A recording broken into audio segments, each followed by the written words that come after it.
Welcome into 49ers Access. My name is Sterling Bennett, and what a wild card weekend victory. That's right, a victory. Without Fred Warner, without Nick Bosa, without Ricky Pearsall, with no Brandon Ayuk for the entire season, without Mike Williams, and while losing George Kittle early in this game, the San Francisco 49ers have found a way to continue pushing forward, and they get the win on the road at the Link, and they send the defending Super Bowl champions home with their tails or their wings tucked between their legs. Folks, when I say why not us, this is what I mean when I say why not us. Sometimes it's not going to be pretty. Sometimes it's not going to be, a blowout victory. Sometimes you have to just find a way to persevere, and this team continues to persevere over and over and over again. So many times this year you thought, oh, the season's over. They can't seemingly find a way to come back from this, even as recent as losing to Week 18 against the Seattle Seahawks. A lot of us said, oh, doom and gloom. We don't have a chance. Seattle, tough team. They're getting hot at the right time. And what are we going to do? And I told you guys in the last podcast previewing this game that, Philadelphia, probably a better team. Philadelphia, better personnel for sure. They're healthier. San Francisco is down to their 5th and 6th and 7th linebackers. Not a single linebacker that was on the active roster to begin the season is currently healthy. And what did San Francisco do? They put on a clinic against Jalen Hurts and Saquon Barkley and that Philadelphia offense. That defense, although wasn't perfect, it wasn't great by any means when it came to stopping the run. What did they do, though? They tackled well. What happened? Forced Philadelphia into 3rd and long on a continual basis, and then they got off the field. This was a coaching victory by the San Francisco 49ers, and that is what separates them from every other team in the NFL.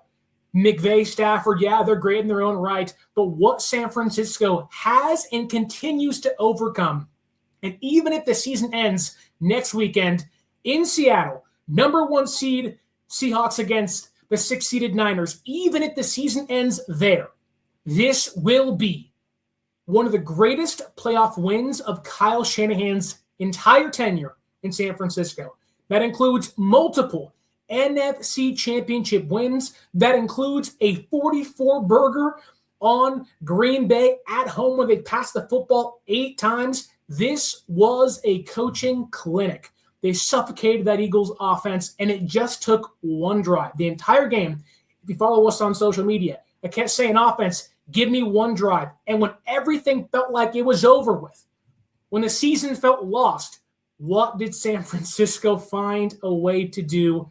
I can't believe I'm saying this. They got the win at the Link, 23-19, and are going to advance in the playoffs this year. It felt improbable, but this team continues to make the improbable feel possible on a week-by-week basis. The climb isn't over, but this was one of the best games I've ever watched, and I've seen San Francisco come back against the Falcons.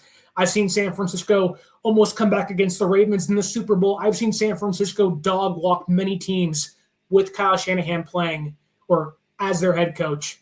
I've seen nearly this exact same offense find ways to win, but what they've done this year has been short of a miracle. It's just miraculous.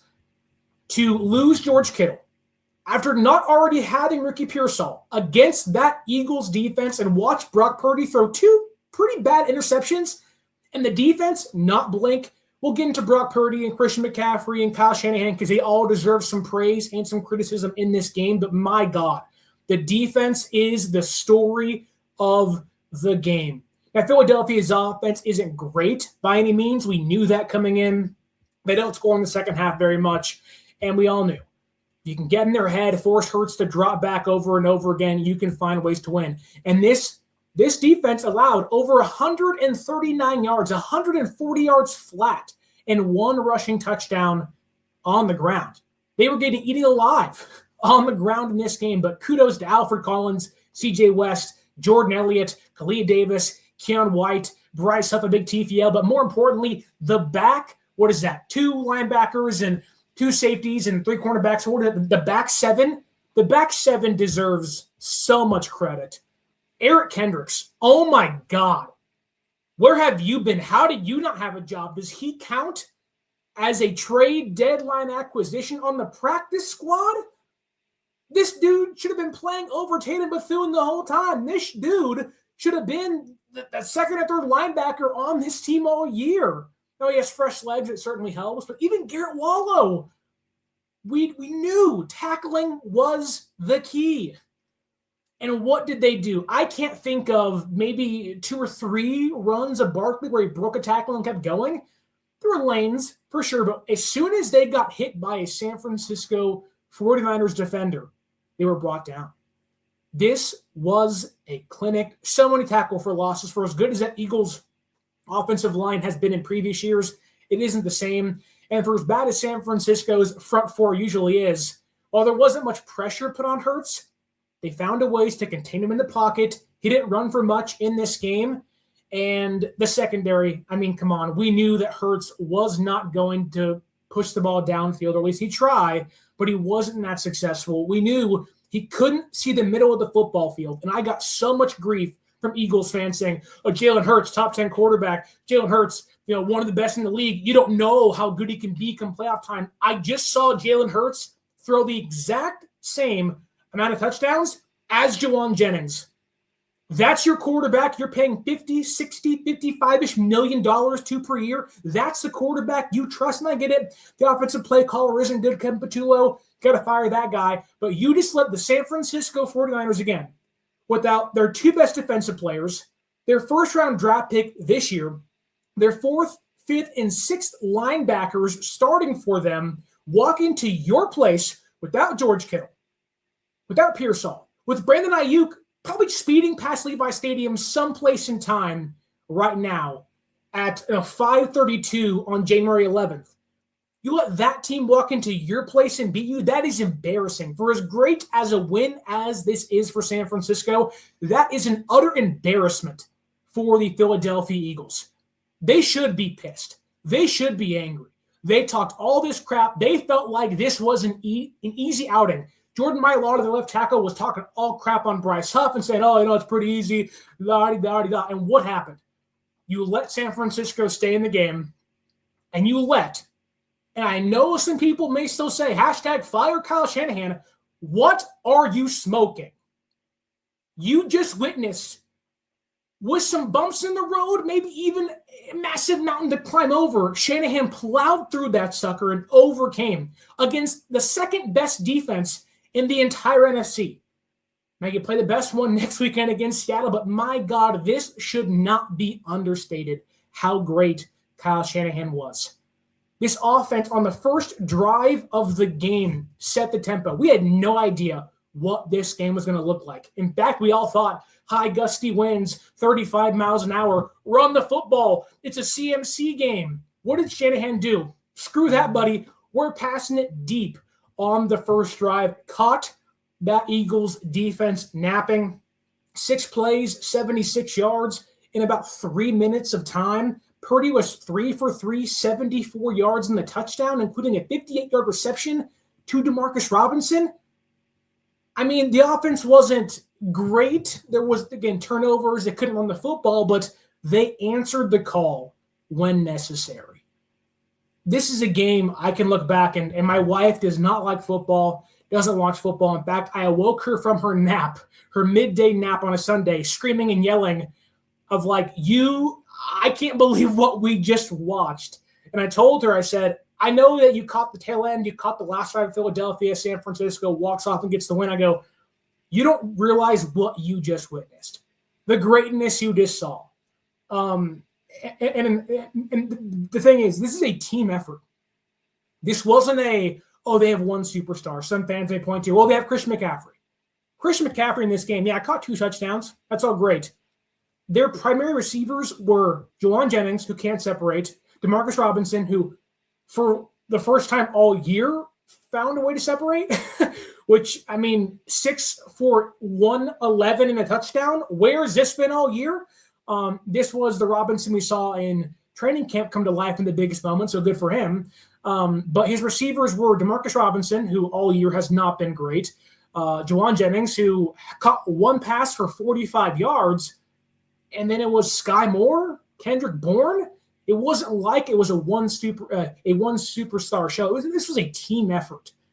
And I put on Twitter yesterday, I said, if you put a caged animal, if you put their back against the wall, the only solution they have is to come out fighting, come out swinging. The claws have to be out. And San Francisco acted as if they were that caged animal back against the wall, saying, we have nothing to lose. We lost our Hall of Fame tight end in the first half. What do we have to lose in this game? In San Francisco, Kyle Shanahan, all praise, all praise. Again, it wasn't perfect. It wasn't pretty at times, right? This game felt like it was in the balance of like if Seattle or if Philadelphia scores here, it's over, right? And the defense, bend, don't break on a continual basis. I can highlight so many people. Eric Kendricks, again, this deserves so much credit. 11 tackles for Kendricks 10 for Kendricks, 11 for Wallow. Go back to last week. San Francisco missed 18 tackles. 18 tackles in some metrics above 20, right? Because their linebackers were terrible. D. Winters, Bethune. In fact, I don't even think you can go back to those guys against Seattle. Whether healthy or not, you just go with who you have out there because they've looked so good in this game. And I'm sure a better quarterback can exploit them. Darnold has the ability to exploit this defense more than Hurts can. But to go from missing 18 tackles to have your linebackers have 21 in a single game and be the primary reason or a large reason you win. What about Marquise Siegel? I mean, I know early in the year it wasn't great. You got beaten coverage like every single game, every single snap for the first 5 weeks or so. Jair Brown gets hurt. The team goes to Jason Pinnock, and I think like most fans, we all said, don't do that. And Marquise Siegel comes out, and he looks like a freaking all-pro. Now, obviously he's not. We know that. But my God, why has he not been playing? The beautiful wrap-up tackle in space on Saquon Barkley and against Devontae Smith to tackle Saquon for a tackle for loss. And I know it wasn't on purpose, but it got Saquon out of the game for a couple of plays when he hurt his hip. Like, it's small stuff like that where you can say the biggest game changers in this game for San Francisco, yes, were a couple of drops by A.J. Brown, who probably won't survive in Philadelphia for one more season. But the 3 biggest impactful players weren't even starting 1 week ago. Garrett Wallow, who was a midseason waiver wire acquisition for special teams purposes only. Eric Kendricks was a mid-season, late-season signing for the practice squad because guys were banged up, but Bethune was still healthy. Winters was healthy. He wasn't supposed to play, if we're being honest with ourselves. And then Marquise Siegel. None of those guys started one game ago. None of those guys were supposed to play in this game if San Francisco mapped things out correctly. And it goes to show you that, the resiliency of this team, and that's the word I think can kind of be the word you kind of stamp on this year. What does this year, like what's the one word, the slogan that you'd put next to this team? It's resiliency.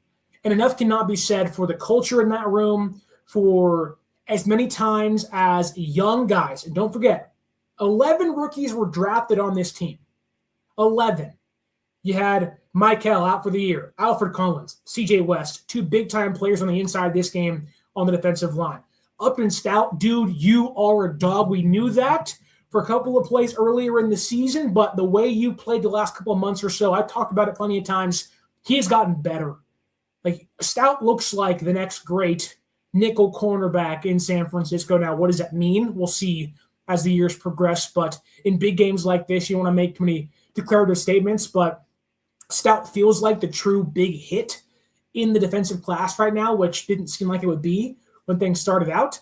And then you have Siegel. Those are 4 guys, 4 rookies on this defense with not Fred Warner around them, not Nick Bosa around them, overcoming and defying the odds. Like, this is what you want. These are character-building moments for a defense like this, and I want to give credit to Renardo Green, who has had so many ups and downs this year, but to get a big PBU near the end zone in this game late Hurts trying to make a play, just batted it down, played great coverage, got no holding calls called on him. He had another coverage on A.J. Brown earlier in the game, which forced a drop by Brown too. It's just, you have young players that, while have had so many struggles, have had so many problems, it just seems like the Niners really, really, really have to, or the Niners really have come along and come alive. Like, they've been tremendous. And even Lenore, who early in this game, Lenore was getting cooked. He was getting cooked like a you-know-what. It was like a spring chicken out there, getting roasted. He was getting roasted. And I think Philadelphia had targeted him 6 times in the first half, and he allowed 5 completions. And they were allowing him to travel for the first time all year. And it was a disaster. It was like, oh my God, if you let that continue, it's going to be a long day for San Francisco secondary. But Lenore tightened the screws in the second half, had a couple of great run stops. And that's really where this game comes down to, is San Francisco, Robert Saleh pressing all the right buttons, bringing the pressure at the right time. And it's for the first time maybe since Fred went down, and maybe even before that, because the Buccaneers game was bad too. Probably the Rams game, and maybe if not that game, the Saints game, like week 2, where this defense finally used fundamentals to tackle. I cannot tell you how great it was to see after a very long year, 18 weeks of why can't you tackle? Why can't you tackle? Even guys like Jair Brown, Malik Mustafa, we're not letting guys get behind them in coverage, but also coming down in the box, in the flats, and making plays. And, we talked previewing this game of you want to put all the pressure on Jalen Hurts and that Eagles passing offense. And they did. They deserve so much credit. Again, and the funny thing is that the offense at times was not even helping the defense. The offense is going 3 and out on about not a whole quarter of play, but there was a big chunk of play in this game in the second quarter where it was 3 and out, 3 and out, 3 and out. And it was just oh no. This game had the makings of one early that could have got out of hand. San Francisco scores, Philadelphia scores, they missed the PAT, thank God. And this game, to kind of sum this game up, Philadelphia had this game. They had the house money. It was we're all on green, right? And San Francisco walked in there and they just snatched their souls. And maybe it's just myself, but I feel so much prouder knowing that was the case. Had San Francisco had the whole team healthy, the defense healthy, I'd say, whew, wow, that was a great game. But now it's no, that was a phenomenal game. To see Kyle and Saleh scheme things up, I mean, my brain can't even put to words, really, how great the coaching was in this one. Obviously, one of the biggest plays in this game was Juwan Jennings, that touchdown pass. Shanahan being look, we're desperate. We are down. We need to find a way to get some points on the board, or like I was saying, the game could get out of hand. Juwan Jennings, the fact that he has the exact same touchdowns. So in the playoffs, Justin Herbert has 2 touchdowns. So does Juwan Jennings as a quarterback, which is crazy to say. That throw by Juwan for Shanahan to pull the thing out. You're trailing 16-10, I believe. And I it's plays like this. It's clutch throws like this where he had 1 reception, 45 yards, but then threw a 45-yard touchdown pass basically in the air to a wide open Christian McCaffrey, who made an amazing catch on it. I know San Francisco lacks the dynamic offensive player, but when you have that play caller and a guy like Juwan Jennings, who again is a big burly guy, you can't run very well. He just gets in guys' heads and makes some missed tackles. I think he has earned every penny he wants. Now, I'm not saying $30 million, but it's when all else was lost. And look, Juwan, there was a couple plays where you're dude, what are you doing? There was good Juwan. There was also great Juwan. And there was ugly Juwan in this one. because it's before the end of the first half, right? San Francisco's marching downfield, trying to gain momentum, trying to keep this one close, tied up, get them closer, and to avoid Philadelphia having the chance to lap them up or kind of double up on them to begin the second half. In San Francisco, again, a lot of miscues, right? Purdy's 2 interceptions, a lot of 3 and outs, just terrible punts by Thomas Morstead. A 27-yard punt and a 35-yard punt. I know you're 40, but my God, dude, give me something else. I don't know if you need some PEDs, some testosterone, some Blue Chew, some Viagra. Do something, brother. You got to get up for a game like this. And the win was bad and everything, which probably played a factor in his stuff. But going back to Juwan for a second, as you can see, a lot happening in this game. But San Francisco is trying to march downfield before the end of the first half and score some points. And, Kittle had just tore his Achilles and all hope felt lost. But it's like, how do you overcome? How do you persevere? Purdy finds Robinson for 11 yards, later finds Tunjas for about 10 yards for a first down. Then because Kendrick Bourne and Malik Turner, who is, for whatever reason, Malik Turner is being elevated in games like this, but not Jordan Watkins, doesn't make sense to me. I know Malik Turner has some time in the NFL. He hasn't caught a pass since, I think, 2020, I think. But Bourne and Turner don't know the offense, which is Kendrick Bourne has been on every one of these plays all year of not knowing the offense. It's just incredible how great KB is, but it's like a little less dancing, a little more knowledge, please. But they waste 21 seconds in between plays, right? They get a completion, check down to CMC. He falls down, kind of stumbles. But then 21 seconds go by. You have 57 seconds at the hike of that check down to Christian McCaffrey. You don't snap the ball until the 36-second mark. And Juwan Jennings is jogging, not running, not having some momentum, not having some tempo in his step, some pep in his step, knowing that, hey, Kittle's out. The season could be over here if we don't score. This thing can get really ugly really fast. And how long can the defense hold up? Now things worked out in their favor. Obviously, they won the game. But it's like, you can't have what is right now your acting number 1 wide receiver jogging in a up-tempo time of the game. The clock isn't stopped.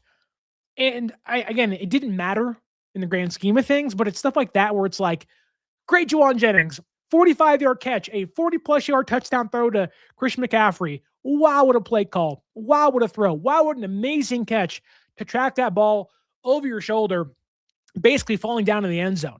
It was awesome. But then also you have Juwan where you're just like, maybe if you had 21 seconds to play with, Purdy scrambles, and goes out of bounds, but you have 10 seconds left because of the runoff and everything. And it's like, Juwan, it's not all on you, man. And you played great in again, the overarching scheme of things, but oof. That was a point in time where I was texting Dre Area Sports, who's in the chat right now, who says, I told you we were going to win the game. And you did, Dre. Thankful for your faith amongst the faithful. But we were kind of talking back and forth, and I was like, I can't believe San Francisco is still in this game. They're, again, going back to kind of the main part of, the main point of the game, it's like Philadelphia lost this game. And San Francisco walked in there and just grabbed their chain and walked out with it. Deebo Samuel used to say, tuck your chains. Philadelphia got their chain snatched because they didn't tuck it. They came in here overconfident, feeling themselves, oh, it's San Francisco. Oh, they're banged up. Oh, they lose Kittle. And they couldn't move the football offensively. I mean, you go to Philadelphia's third down rate in this game. It wasn't pretty. Philadelphia in this game on third down was 5 for 16. 5 for 16. They also got called for a ton of penalties, 7 for 48. They continually put themselves behind the 8 ball. I mean, think about this. Philadelphia held the ball for 11 more minutes than San Francisco. They outrushed San Francisco by, 65, 70 yards, basically. They averaged more yards per rush. They had the exact same red zone attempts and scores, 2 for 3 for both teams. But they passed the ball 100 yards less than San Francisco. They averaged 2 yards less than San Francisco on one less drive, but they also ran almost 14, 15 plays more than San Francisco did. Philadelphia maybe wasn't a good team. Philadelphia didn't deserve to win this game. San Francisco played better. They were coached better. They were more disciplined than Philadelphia was, and they just simply were a better team today. And we talked about this, I think, maybe it was going into the Seattle game, or maybe it was leaving the Seattle game of like, you know what? Like, sometimes the best teams don't always win. Again, on paper, Jalen Hurts, Brock Purdy. Yeah, you had Brock Purdy, sure. That leans in your favor. Okay, Kyle Shanahan, Nick Sirianni. You love Kyle more than Sirianni, obviously. But like Christian McCaffrey, Saquon. Now I think you'd pick Christian McCaffrey, but even Saquon was really good in this game for Philadelphia. Like Saquon played his heart out. Hurts didn't. That Philadelphia defense got 2 turnovers, and the Niners defense held Philadelphia to 19 points. Imagine telling Philadelphia fans, you're going to get 19, or you're going to score 19 points despite having 2 takeaways and rushing for 140 yards and lose at your place. What happened today? What transpired today, a wild card weekend? Maybe the last happy moment of the year, and really the moment's bittersweet because you lost George Kittle. Which just, man, like even in the good moments, you can't always be too happy, right? You can't always be too proud because San Francisco wins this game. We're riding high. We're happy. We're talking trash on social media. F you, Philadelphia, right? You're yelling to your father, your mother, your grandma, I don't know, whoever you're watching the game with. Like, this is a moment of joy, of praise by the organization, John Lynch, Kyle Shanahan, Saleh, the players on the team, the resiliency, the mental fortitude to not fold when losing George Kittle. A big deal in this one. But in the same breath, you lost George Kittle. And you didn't only lose George Kittle for a game, for the playoffs, which in itself would be hard. And again, it could be a major factor in next games or next weekend's game against Seattle. But you lose George Kittle for, yes, the next 4 weeks or so leading into the Super Bowl. But also, you may lose George Kittle for all of next year, too.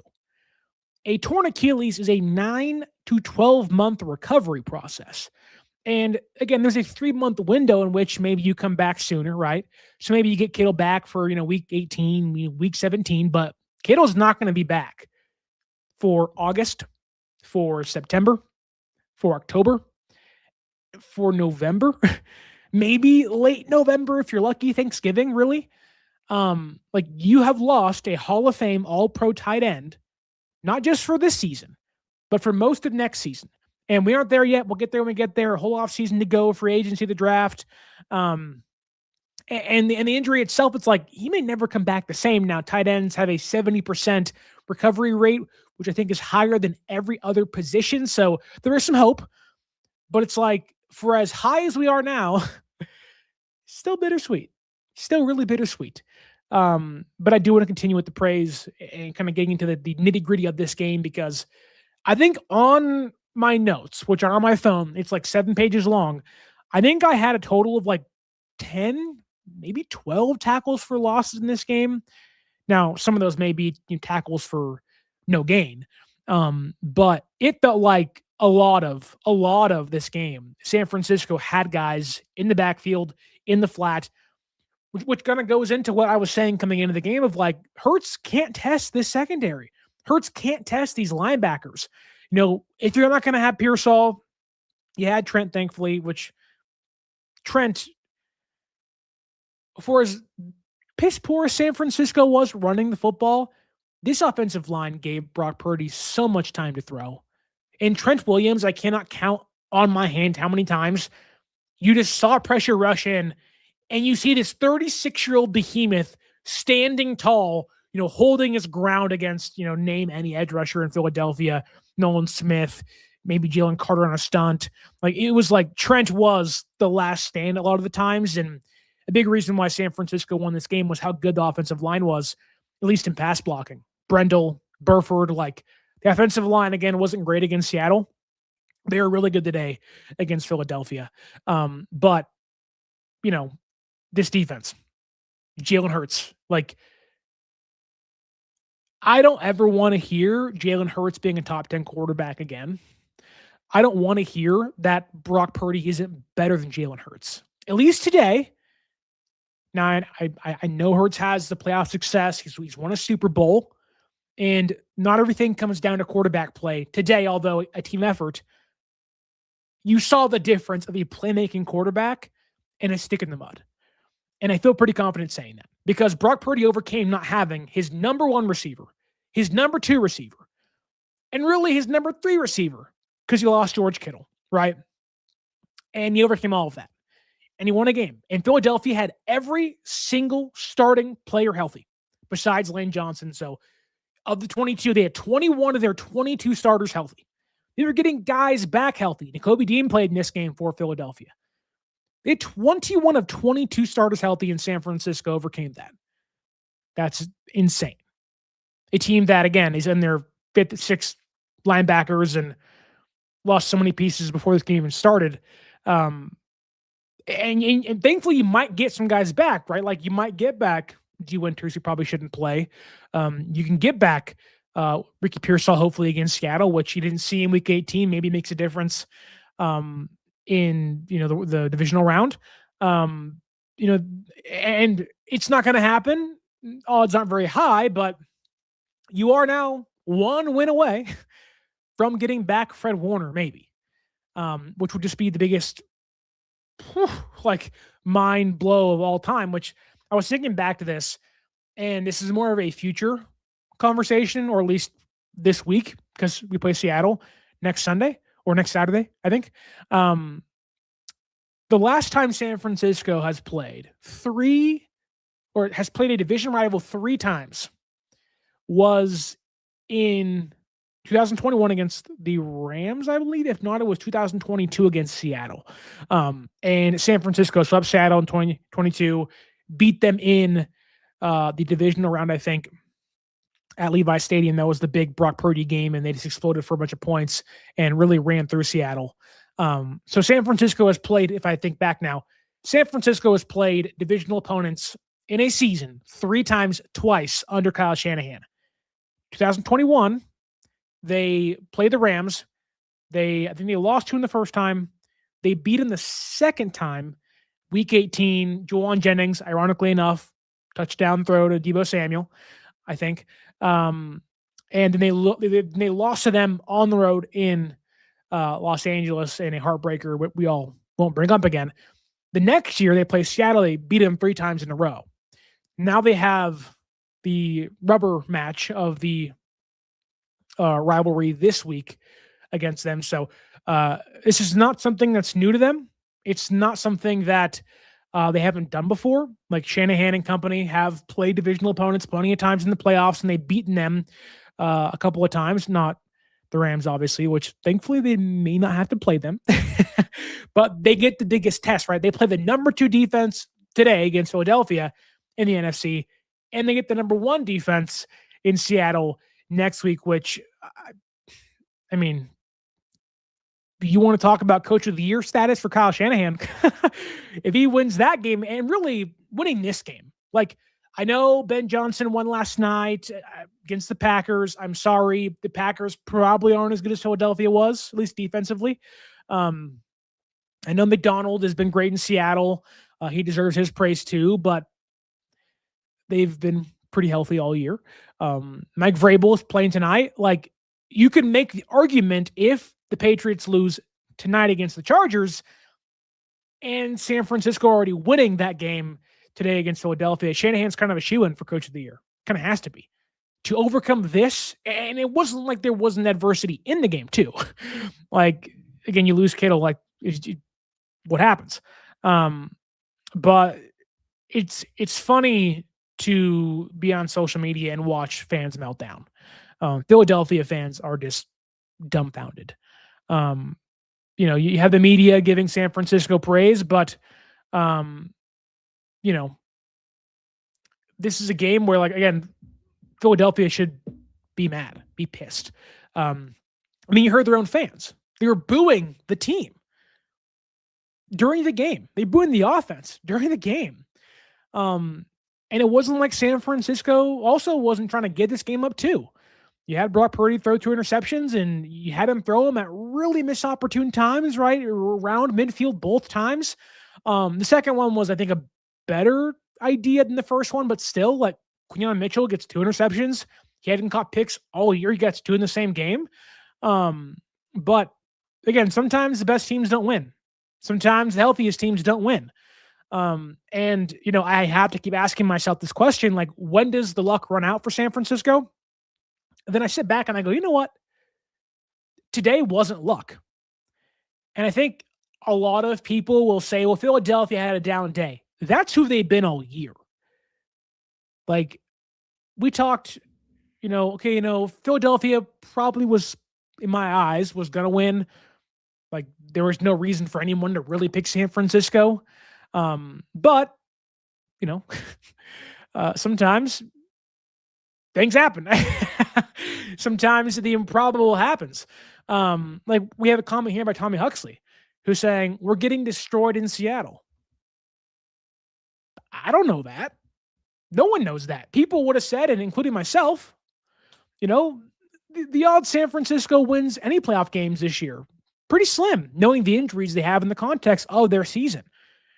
Like, people were beating themselves up and saying the season was over after losing to Seattle in Week 18.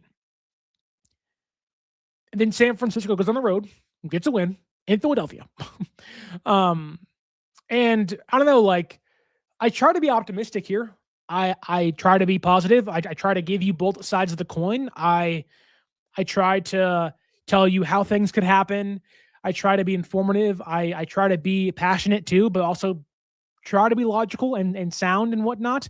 I really try my best to not be overly emotional when they win or lose a game.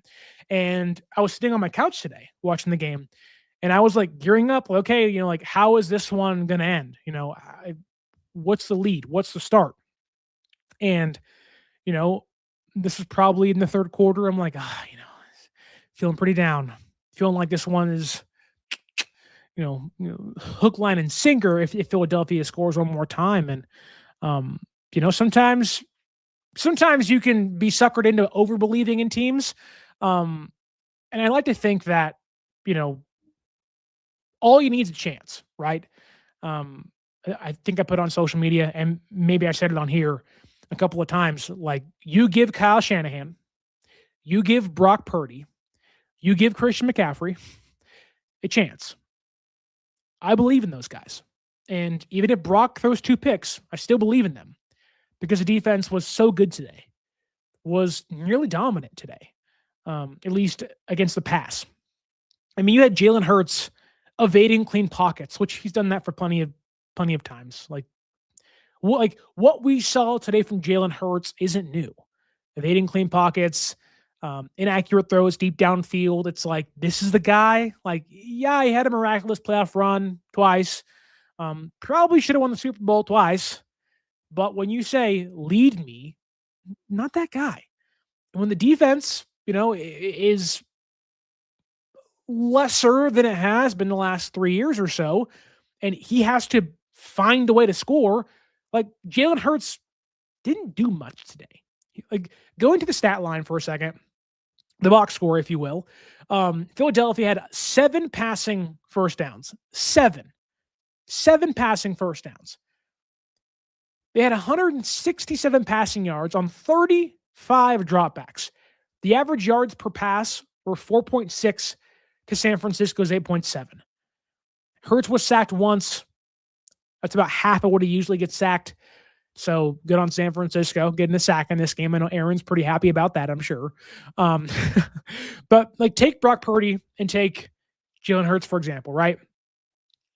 All of San Francisco's offense came through the air. Like, Philadelphia knew the Niners' offense was one-dimensional. They couldn't run the football. San Francisco, Christian McCaffrey mainly, had 48 rushing yards in this game. That's exactly what it's been a lot of the year. Early in the season with Mac Jones, and then obviously against Seattle. Christian McCaffrey, 48 yards, been kind of stuffed. Like, the rushing attack has not been great for most of the season. Philadelphia knew that. Philadelphia said, look, if we can stop the run, put the ball in Purdy's hands, he'll make a few mistakes maybe. He did. But I was almost shocked how explosive San Francisco's defense was without the players they had. If you'd have told me they had a 58-yard reception, a 45-yard reception, and Juwan Jennings' 30-yard touchdown pass, I would have said, no way. What happened? Who got hurt on Philadelphia? And the answer is nobody. I am almost mind blown how successful San Francisco's offense was today. But guess what? Ring the bell. That's what had to happen anyways. We've known that. Yeah, San Francisco's defense played well, good enough, and the offense was getting kind of dicey there. I'm feeling woozy here, right? But the offense has to be the one to lead the charge. The offense has to find ways to have explosive plays to get themselves out of ruts. And now San Francisco's offense plays this way against Seattle. Who knows?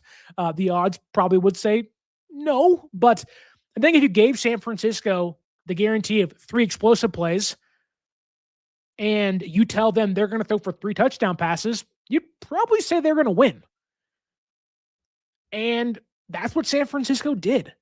3 touchdown passes against that Philadelphia defense that has multiple All-Pros, that has some of the best defensive tackles on the interior as pass rushers. Jalen Carter, Jordan Davis, Brandon Graham, that has right now probably the 3rd best linebacker in football in Zach Bond, behind Fred Warner and Roquan Smith, maybe. I don't know. Like, I'm thinking of the best ones, Campbell in Detroit this year. Like, Bond's incredible. What did he do today? Nothing. Zach Bond was kind of a non-factor. A.J. Brown, non-factor on offense. I don't think A.J. Brown had a catch the entire second half of this game. And on defense, like, Quinyon had the best game, obviously. He had a big pass breakup against Kittle on the first drive of the game. But, like, Cooper DeJean had 1 pass breakup in this one. Marcus Robinson was cooking dudes. I don't know how. I can count here on the screen. San Francisco, according to ESPN, had 7 tackle for losses. 7. Philadelphia's defense had 3. What? What? How? It was almost like they flipped sides. It's like Winters, bad. Wallow, get in there. Bethune, bad. Kendricks, get in there. Eric Kendricks, and I know I'm bouncing around, we're going in circles here, but like, it's just incredible. I'm sure I've said the words again, and incredible, and but, and I can't believe that, and I couldn't believe this so many times because this game felt improbable. I could not believe through 3 quarters San Francisco was leading this or was in the game, and I couldn't believe to begin the 4th quarter they were winning this game. I was like, how is this happening? Is like, and really I was like, oh, great. What? We're going to have an opportunity late, or, we're going to have a chance, and Philadelphia's going to march downfield and score a touchdown and really sink us in the gutter and say, ha, ha, ha, and laugh in our faces. Like, that was the negative part of me of like, yeah, we're doing fine now, but the defense on the field, the last drive of the game, Philadelphia marching 3 timeouts, 2+ minutes to go. Like, really? Plenty of time. They can run the football. They can pass the football. Like, okay, I don't really trust this defense. And the defense continues. Like, think about the games. The defense has been, this defense gets so much crap. So much crap. Rightfully so. But think about the games this year. The defense has been on the field late, and they've won drives. Week 1, Seattle. Nick Bosa, who obviously is hurt, game-winning strip sack of Sam Darnold, right? Week 2, in New Orleans, Saints starting to march a little bit. Strip sack of Spencer Rattler. I think it was Bryce Huff. Week 3, Arizona Cardinals, Upton Stout gets a big stop kind of gets a PBU pass breakup on Zay Jones. San Francisco marches down to the game-winning field goal. Week 5, right? Week 5 against the Rams. Game on the line twice. Defense, 2 goal line stops, 2 red zone stops. Those are 4 defensive stops that have either been the last drive of the game or to help San Francisco's offense get to a game-winning drive, right? And they won. You go to the game against the Bears. Now, you give the Bears more time. Who knows what happens? But still, San Francisco's defense on the field, bend, don't break. Last second, they get the win. They walk off with that way. Now, this game, that's 6 games off the top of my hand, and there are 17 weeks I haven't even gone through yet. Like, 6 times this defense has found a way to be on the field with great personnel, with good personnel, with dog crap personnel, and they found a way to win. Whether it's luck, whether it's Robert Saleh's bald, shiny head doing magic because, my God, he's a wizard. I don't know. And I love what San Francisco's defense did in this game, right? Played 2 linebackers almost the entire game. They kept everything really compact. Nobody got behind them. I don't think Hurts hit a single deep ball in this game. Tried a handful of times. It just felt like, and they knew, sidelines. We know they want to throw everything towards the sidelines. And I told you guys that. They do not want to throw in between the numbers. What did San Francisco do? They just dropped 2 linebackers there, let their safeties, and they let their cornerbacks bracket guys towards the sideline and said, beat us. And Philadelphia couldn't. We have a super chat here by Aaron. $5. Aaron, thank you so much. We'll talk to you on Friday on the Cover 3 podcast, live on YouTube, exclusively on YouTube. We'll eat some crow together on that game. Should be fun. Anyways, he says, staying present without thinking about Kittle and aging future of the offense, I honestly was okay with this losing if you take into account everything. Dude, you're never okay losing. I know what you mean. Like, okay, if we lost, again, the luck runs out. Like, I have in my notes here, San Francisco just doesn't have enough. When Kittle went out, my first thought was they don't have enough. They had a disastrous drive after Kittle got hurt in the first half, basically. And I was like, this is it. Like, they were already riding that really thin margin of error, like razor thin. Like it was like, oh no, you make one false move, the season's over. And Kittle goes out, and to Aaron's point, like, my thought wasn't I'm okay losing. It was more so of like, okay, like I'm starting to accept the future. I'm starting to see the reality in which I live in, which maybe San Francisco loses this game.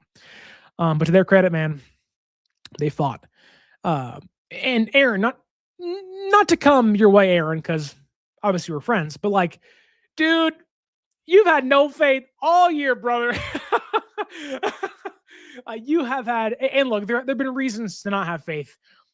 Going back to points the last near hour or so, it's like you didn't have any of your star defensive players. You didn't have half of your offensive players.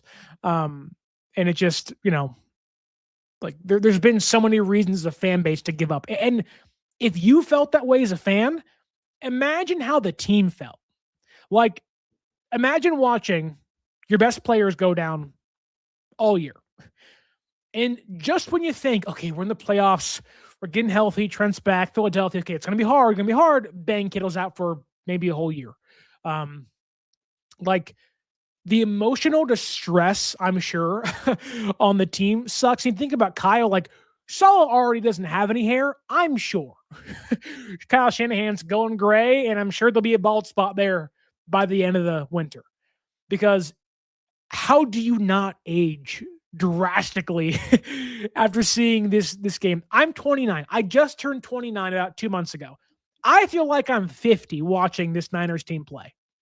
I don't play on Sundays or Mondays or Thursdays. I sit there on the couch and I watch football, then I react to it afterwards for my job.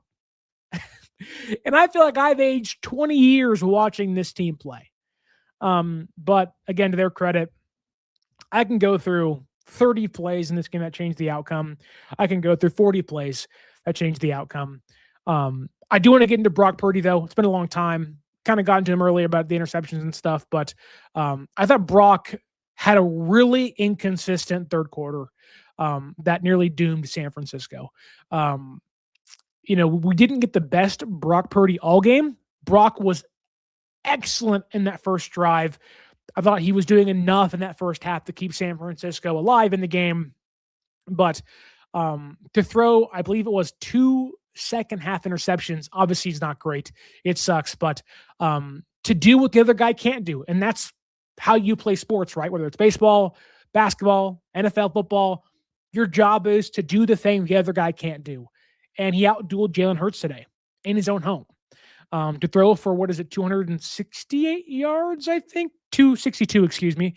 262 and rush for 24 more on the ground to evade some sacks and keep drives alive and throw 2 touchdowns. That last touchdown pass by Brock Purdy, go back and watch it. There is a lot of mud, a lot of fog in the air in that play, and Purdy found a way. And that's kind of been what he's done. A beautiful layered throw to Juwan Jennings for 45 yards in this game. That was, I think it was in between DeJean on like Jennings trailing Juwan and just over Zach Bond's hand. Gorgeous throw. Like, you got the good, the bad, and the Purdy in this game by a wide margin. He was really good early, not good at all in the middle of this game, and then he was phenomenal late on that last drive. Again, him and Demarcus Robinson were phenomenal in this one. This was, I think, in the first 3 drives, Robinson already surpassed his season in-game high for yards in a game. And then, of course, Christian McCaffrey. Enough cannot be said about how great Christian McCaffrey is, and we know this. But to have a running back that can essentially get stopped on the ground all game, and to find a way to still make the 2 biggest plays of the game for your offense, he's not going to be Offensive Player of the Year for probably Bijan Robinson gets that, I'm assuming. Maybe Puka Nacua or Jason gets it. Christian McCaffrey, just, man, like that reception from Juwan Jennings and the one from Purdy as well. Like those two touchdown passes, and he's hurting. He has a stiff back. Saw him on the sideline. He was limping a little bit. Like, CMC's probably banged up a lot. He had the most touches in football, I think, since 2015? DeMarco Murray? Maybe 2014, DeMarco? Yeah, a long time since their running back had 400 plus touches in football. And he's done that, and he still looks like the same dynamic player, getting open downfield, beating that Philadelphia secondary, which we talked about this too. You can beat Blankenship in the flat, and it wasn't in the flat, but he's late on rotations and he'll bite on coverage. And what do? He bit so hard on McCaffrey and Juwan Jennings. He saw Juwan with the ball and said, "I'm going in," and CMC's wide open downfield. And funny enough, Juwan said, after getting hammered by Jalen Carter, which got called for a penalty, thank God, albeit it didn't matter. Jennings said, "I don't even remember watching the football." He just threw it up and said, "God, take the wheel." And obviously everything worked out for San Francisco, but just a great game. A fun game too, a nail-biting game. And like what do you even say? And I've talked for 55 minutes or so. Like, what do you even say? Other than, what did I just watch? And we've seen San Francisco go on the road. They beat the Dallas Cowboys in 21. They beat the Packers in 21, which that game probably felt a little more insurmountable because the offense had Jimmy Garoppolo playing quarterback, and it took a special teams blocked punt to score a touchdown to win that game. But this game, just like, this season is like, that team had Kittle and Fred and Bosa and all those guys healthy. And this team is running out there, Keon White and Samuel Kawanu and Bryce Huff and a bunch of B and C and D list players, and somehow finding a way. Um, you know, I don't know. Like I'm trying to think of how to kind of surmise and kind of sum things up in a sentence or so. And I think the best way to say it is, um, you know, well, actually, Lori Matthews here says it pretty well. They left it all on the table, and that's all you can ask for. I think it's true. I think that's one thing we have come to know and love, despite all the ups and downs of a Kyle Shanahan led team, is that come playoff time, come the biggest moments, they may win, might lose, but you are going to get the best of the San Francisco 49ers. And funny enough, during the Cover 3 podcast, exclusively on YouTube, myself and Aaron and Dreary Sports were discussing, why San Francisco can win. And my response was like, because you have to say F it. What do you have to lose? The game? So do both teams. What do you have to lose? The season? Have you seen this year? It's just, yeah. Kyle and the culture he's built. This thumbs up, man. Like 2 thumbs up. Salute. Wherever you want to eat, in Bay Area, San Francisco, East Bay, West Bay, North Bay Peninsula, for free forever. Like lifetime contract. This is the best win of Shanahan's probably Niners tenure. Not the most meaningful one. Obviously, they've won bigger games than this, but just to overcome what they've overcome, it's just awesome to see. Awesome. Jesse says, Kyle, coach of the year, no questions asked. I agree, Jesse. Bar none. He is the guy. No one has overcome as much as him and found as much success as him this year, which is just shocking to say, but it's the truth. It is the truth. Tommy Huxley says, why? We have to play on Saturday. BS. Speaking of BS, which San Francisco playing on Saturday probably makes some sense. Philadelphia, or Seattle, they want to get them probably out the gate first. They haven't played in a week, so get them out there. And yeah, so that makes sense. But speaking of BS, there was some BS-ery in this game. Since when can refs throw a flag, announce it to the fans, and then pick it up, and then take it back? When does that happen? When does that happen? That doesn't make sense to me. If you call a flag and you announce it, like, you've had time to discuss. As soon as you throw it, get together. That's your discussion time. Then announce it. Don't throw it, announce it, then go, wait a minute, never mind. What is that about? What is that about? That doesn't make any sense to me. And then Marquis Siegel, I think it was Siegel, gets called after having the game of his life, gets called for, and it didn't matter, now that San Francisco won, but again, BS-ery, right? Gets called for a crappy roughing call. When Hurts late slides, the announcer, Tom Brady, was like, that's a pretty bad call. The referee, broadcaster, Dean Blandino, was like, yeah, it's a bad call too. I don't love that. The NFL needs to start penalizing late slides. Like, the college football made it a point to ban fake slides when Kenny Pickett did it at Pittsburgh. They need to penalize late slides. Because if they don't, you're going to see a team lose a game, which San Francisco could have lost this game because of that. And it didn't, obviously, but it's like you have to penalize late slides. You can't have quarterbacks that are running with the ball in their hands as a ball carrier, 8 yards downfield, showing no signs of giving themselves up, and then saying, oh crap, I'm going to get hammered and slide basically on one knee, and then call a flag. That's crap. And you can't do it when the guy doesn't hit him in the head and doesn't lead with his helmet. San Francisco won. We'll put it behind us, but The NFL has some things to clean up. I get you want to protect guys. I'm all for that. But the fact is, can't have late slides getting defensive players in trouble. It's like targeting in college. It doesn't make sense. Like, you don't warn guys, you just, boom, targeting, you're out. And it's like, well, that doesn't make sense. Like, that was an accident. Now, some guys are not, perfect. Some guys are Vontaze perfect and do things on purpose, but it's like, the NFL has some things to clean up in this game. But I think Bobo said here earlier, a lot of drop passes by Philadelphia. And I would agree. A.J. Brown dropped probably 2 passes. Saquon Barkley dropped probably 2 passes. But also Jalen Hurts was wildly inaccurate.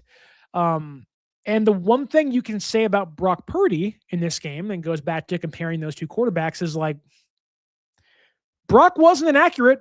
His interceptions were at least 2 receivers. Just, there was a defender in front of the throw.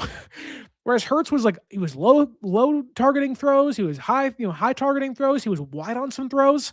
And this, it kind of goes into where the NFL is at. And probably one of the big takeaways I had in this game was like, Philadelphia's offense feels uncomfortable.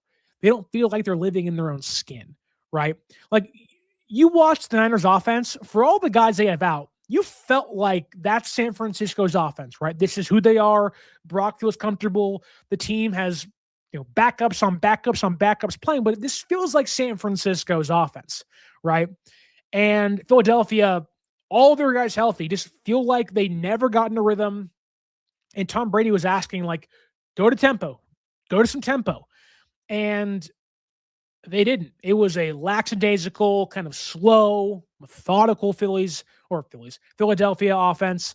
I get they were wanting to waste some time, and that's kind of how they play games. It's how they play games all year, of like, let's waste time, and let's kind of bleed the clock out, and let's play keep away, let our defense lead. But it's like, when you have an offense like San Francisco, which is what makes them so dangerous, is for as bad as your defense is, if you have an offense like San Francisco, with a quarterback and a head coach intertwined, having the same mind, that have the same idea, and are kind of running all systems go, that can outduel a slow-paced, kind of snails-raced offense and a defense that is playing good football, but, has holes in it. Now we'll see if that can continue on Saturday or Sunday against Seattle. But for this game, I walk away saying a good, and really not even a good offense, but what do we call San Francisco? Is it a good offense without Kittle and Pearsall and without Ayuk? And like, yeah, McCaffrey and Juszczyk was also great in this game too. Give him credit for a big 27-yard catch. Came alive late. Want to see more Jake Tunges against Seattle. Going to have to, obviously. Don't want to see screen passes going to Luke Farrell ever again. That was weird and ugly. But, it is San Francisco's offense good? I don't know. I mean, obviously they scored 23 points today. But you know what? They are good. I think if you have the quarterback and the head coach, like I said, intertwined, makes for a good offense. But a good offense can beat a good defense. In this day and age in the NFL, a good offense can outduel a good defense. The way the rules are, the way the kickoff rules are, the way things are called now, the way Shanahan calls plays, trick plays, getting guys in motion, freeing up guys, and really I think, and this doesn't really have to do with what I'm talking about right now, but the Niners felt like in the first half, once Kittle got hurt, they were kind of playing not to lose. Like, how can we salvage this, right? Kick a field goal. We're in the red zone, kick a field goal. Let's not be aggressive, right? There was a big play call early in the game. If I can find it really fast. It's 4th and 2. You're trailing by 6 points, 13-7. And San Francisco says, you know what? We're going for a field goal. There was a sense of like, we're playing not to lose and try to keep it close and strike when the iron's hot. Which it was early at that point in time. So, you can go either way with it. But I do want to give the defense credit on top of playing good football, holding the Eagles offense down and to 19 points and kind of suffocating that passing offense Philadelphia has and making Hurts look like who he actually is, a pumpkin, at least this year in that offense. But I think the defense gave Kyle a spark. I think the way the defense played today, because why wouldn't you think, oh, Kittle's out, the defense is playing good enough, but, bend don't break. How long can it happen? Philadelphia's healthy, da-di-da-di-da. Like, they're probably going to blink. San Francisco's defense didn't really blink at all. 19 points, but you're holding a healthy offense in Philadelphia at under 20 in the playoffs while allowing 140 rushing yards. And you forced, 4 punts in this game, forced a handful of 3-and-outs. You didn't get any true takeaways, but you got off the field on 4th down a couple of times. Samuel Kawanu, a big 3rd down stop. Then Stout, who had a big 4th down stop in this one too, early in the game to kind of stymie any momentum Philadelphia had. But I think Robert Saleh's defense gave Shanahan life of like, it's football, but I'm kind of down in the dumps, but we have a chance. And I think when Shanahan felt like, oh, we have a chance, we can win this thing. I think I think Kyle sometimes doesn't lose faith in his own team, but I think sometimes Kyle's an emotional person, right? He's someone that can kind of get lost in his sauce and be like, oh, he can get lost in the flow of the game sometime, right?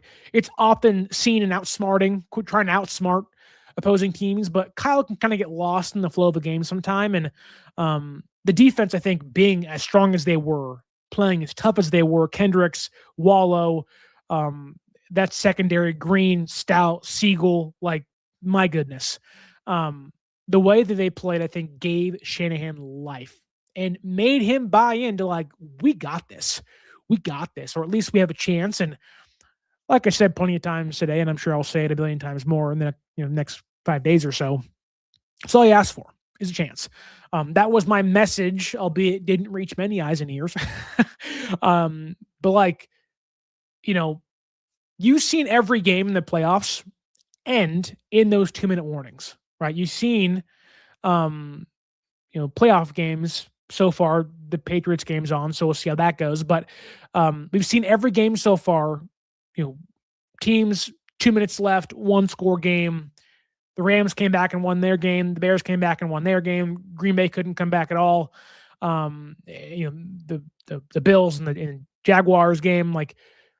There's been so many times already this playoffs where it's even bad teams. Carolina wasn't a great team all year. Bad offense.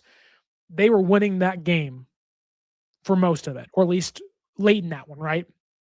And I think, sometimes as fans, we can get caught up in what we don't have instead of what we do have.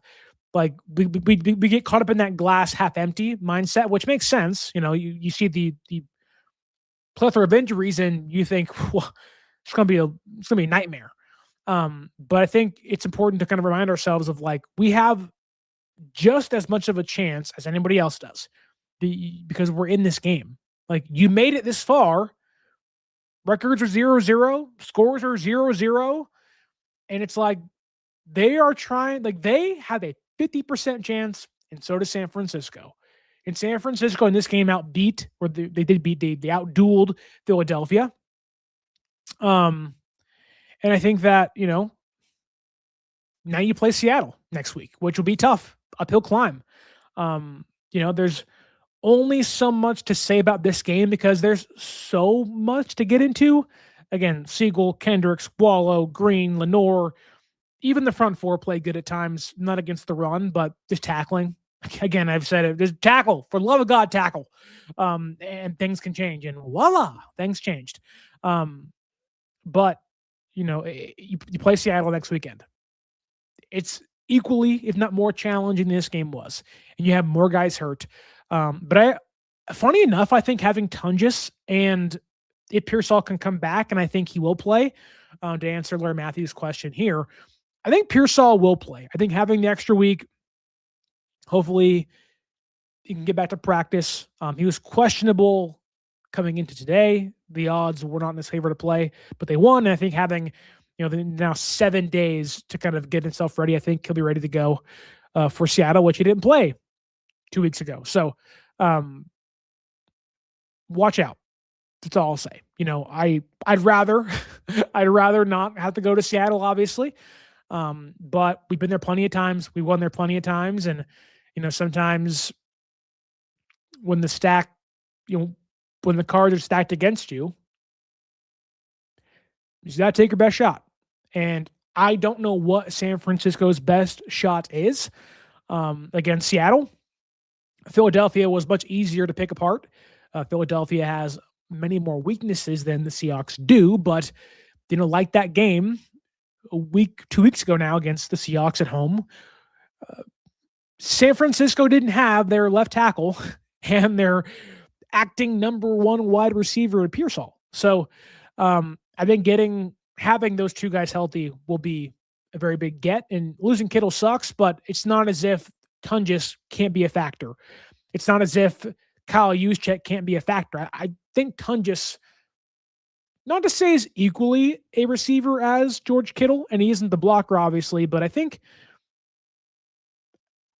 of think Tungus is kind of dirty. It's kind of nasty. Like, he can make some plays, and I think he'll surprise a lot of people. Obviously, he has made Niner fans pleased with his play this year, but we all want to see Tungus, so why not? And I don't think this is going to sound bad, because I think Tungus is not the athlete Kittle is, on screens in the flat, but dare I say Tungus is more of a wide receiver than Kittle is, which I think right now benefits this offense. Not as much, but I think it can have an impact where, Luke Farrell couldn't do, or, Tyler Croft couldn't do. Laurie Matthews says here, I think it's advantageous that we just played Seattle last week. They know how they match up and have a chance to make some adjustments. I would agree. I also just think, again, you didn't have your two most important offensive players playing a team like Seattle in Pearsall and Trent. So that game's going to be close. And, funny enough, and put it this way, the last 2 weeks, for as bad as San Francisco's defense has been, right? Been bad a lot of the times this year. They only allowed 32 points the last 2 weeks. 13 against Seattle. 19 today. That's 16 points a game in the two biggest games of the season. Now, the offense couldn't score some points against Seattle 2 weeks ago now, I guess, or at least in 2 weeks, the next time they play each other. If your defense is allowing 16 points a game the last 2 weeks, and I think today played, like the way the defense played today made me believe maybe it isn't 13 points, maybe it's 20, maybe it's 23 points. Can you score 24 points against a defense having your left tackle and Pearsall back? I think so. Maybe not. Maybe I'm dumb. But I believe. I think also getting Juszczyk involved will help. But that's next week. This is today. And all that matters is San Francisco got the victory. The 49ers, banged up all the hell, walked into the link, the second hardest place to play in the NFC, where there was no Niner fans. None. You didn't travel well at all. There was like five of them there. That Eagles fan, those Eagles fans blacked out the stadium and said, we're the only fans that are going to be here. Meanwhile, Niners walked in there, into the void, into enemy territory, and got the win. Bobo says, you're not dumb, Sterling. You just say some stupid stuff sometimes. That's true. That's very true. My wife actually has a recording of me when San Francisco got the block. They got the PBU. Eric Kendrick got the PBU on the fourth down play today, where San Francisco sealed the win. She has an audio recording of me, which I won't share because there were some things said that probably shouldn't be said. But I'll just say, I'm shocked I didn't lose my voice. That's how hyped I was. You can go on my Twitter and see the all caps 30 tweets I put back to back to back, which, funny enough, if you want to read that, you might as well follow us on social media at 49ers.access is the Instagram, 49ers_access is the Twitter. And if you want to go see San Francisco play, Lumen Field in Seattle, enemy territory, can you take over that stadium? It's only a couple hours flight up north. Can you get your rump and take over Seattle? Going to be tough, but we'll certainly try. Can you get some red in Seattle? You can use our promo code 49ersaccess, 49ERSACCESS at SeatGeek.com and save yourself $20 off your first purchase. I can't wait. Sometimes when the odds are stacked against you, and sometimes when the Niners have to go on the road and play in the toughest places and play the best teams, it almost makes you want it more, Like it makes it tougher, but it almost makes you want it more, because when you do it, it makes the victory feel so much better. Like, you go back to those San Francisco Giants teams that won in 2010, 2012, and 2014. Like, winning that Game 7 in 2014 in Kansas City, how good that feel? Pretty good, right?